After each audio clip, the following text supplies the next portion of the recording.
if you're a regular viewer on this channel, you will know that I'm not the biggest fan of sprint races, and you'll also know that I'm not the biggest fan of the Miami Grand Prix.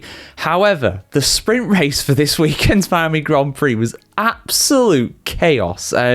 Trying to sum this up in just 5 points is nigh on impossible, but I will do my best here for you guys. The sprint review for the 2025 Miami Grand Prix is on the way in this video. Like I said, absolute insanity from start to finish, even before the sprint race actually started, because we had a lot of wet weather in this one. The start was delayed because of that, and we actually get a victim of the wet weather as well. We'll talk about them further on in this video, but I did find it a bit farcical how we had to run 3 laps behind the safety car at the start of this race. Now, when they initially tried to start this race, it was in torrential rain conditions, proper Floridian, like subtropical rainstorm kind of territory, right? It was not suitable to be racing in those conditions, I don't think. We actually get Charles Leclerc end up going off the track and out of the race before the race even started because of that. We'll talk about Ferrari a bit more in depth as this video goes on, but honestly, when they did get started, I think it should have just been run on safety car for literally that first lap, maybe. And even then, I think they really could have got going because halfway through the race, it was 10 laps into the 18-lap race, you know, it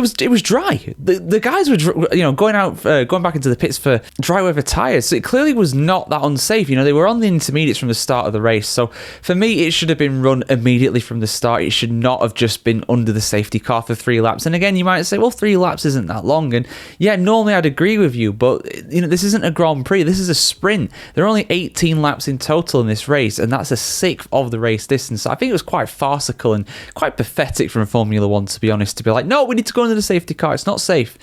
It was clearly safe. But anyway, that's just my opinion. It's all, you know, it's easy me saying this here in my office or whatever, doing this video, but from my perspective, I have to admit, it was disappointing around 3 laps under the safety car. Maybe just 1, just to be absolutely sure, but 3 was a bit much. But anyway, when we did get going, there was a big mistake at the start for Kimi Antonelli. Now, Antonelli, of course, was starting from sprint pole position, the youngest ever driver to get a pole position of any kind in Formula One, a good 1.5 years younger than what Sebastian Vettel, who was the previous record holder, managed it in his career. But he made a mistake at the start, and it was a big one as well. I mean, didn't get off the line that well. That was not his biggest mistake overall, though. Oscar Piastri took the lead from the start, but Antonelli didn't give up the corner. He should have given up the corner. Piastri, you know, he had the high ground. He had the inside line. He was pretty much alongside Antonelli. Antonelli came on the radio and said he pushed me off the track. He didn't. He had every right to do what he did, and he didn't push him off the track. That was far less egregious, and I don't think what Piastri did to Verstappen in Saudi Arabia was egregious, but it was far more tame than what he did to Verstappen a couple of weeks ago in Jeddah. So no problems for that whatsoever, in my opinion. And unfortunately for Antonelli, that meant that he fell behind not only Piastri, but also Lando Norris and Max Verstappen. He fell down to 4th place. He did eventually get his kind of mojo back together, but he wasn't that quick, really, for the majority of the race. George Russell was really hounding him for that 4th place, and even came on the radio to the team just like, look, I'm faster, you know, let me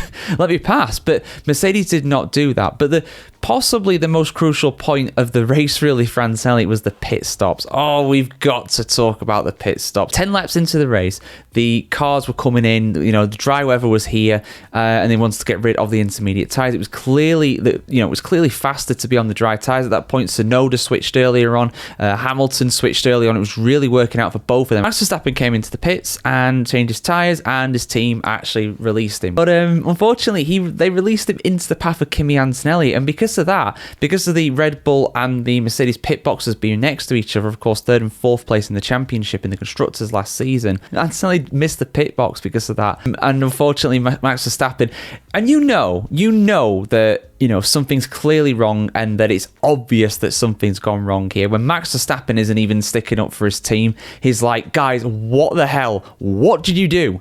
Because he didn't do anything wrong, Verstappen. You know, when that green light shines, you gotta go. This is Formula One. Every 10th of a second counts. You go. You don't ask any questions.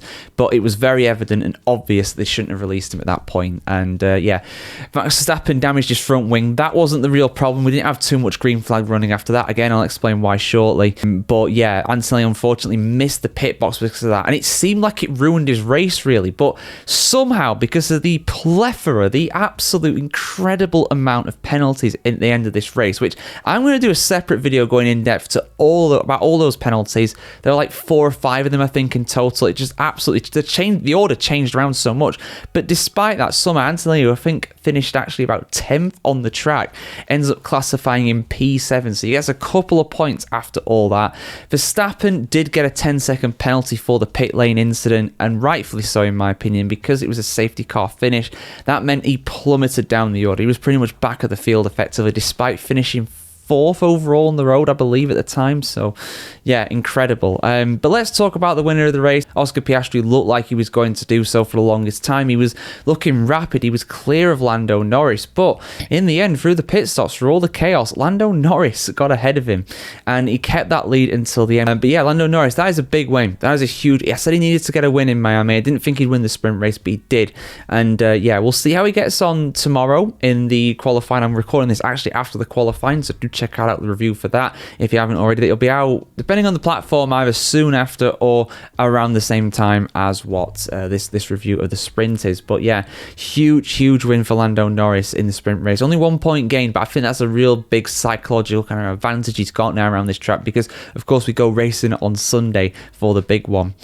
But yeah, Lewis Hamilton and Charles Leclerc. Let's talk about Ferrari very briefly here. So Charles Leclerc spun out before the start of the race. He got a DNS, unfortunately for him. And it looked as though Hamilton was going to have a poor day as well. He was in 6th place at the start of the race. He was being hounded for that by Alex Albon, and yeah, it looks as though he was really struggling. He was not doing well in the intermediate tyres. He changed early to get onto the dries, and it worked for him massively. He got P3 in the end. An incredible recovery drive from Sir Lewis. Some great guys. Great strategy from Ferrari. What is going on here? A good race in Miami and Ferrari with good strategy. What kind of parallel universe are we living in right now? But yeah, fair play to Hamilton, the only non-McLaren driver to be on the podium during the sprint race. Fantastic job by him. Well deserved. And Fernando Alonso. Let's talk about Alonso. Oh, it looked as though he was going to get his first points of the season. I think he was in P8 when this accident happened. Now, Carlos Sainz's crash, I think, is what the main reason why we had the safety car out at the end of the race. But we also had an incident around the same time with Liam Lawson. Now, Alonso, I can't remember whether he was overtaking Lawson or he was defending from Lawson, but those two running side by side. I'm pretty sure it was coming out of the final corner, and he got spun. But Lawson went off the track and trying to get back on again, did not want to yield the position.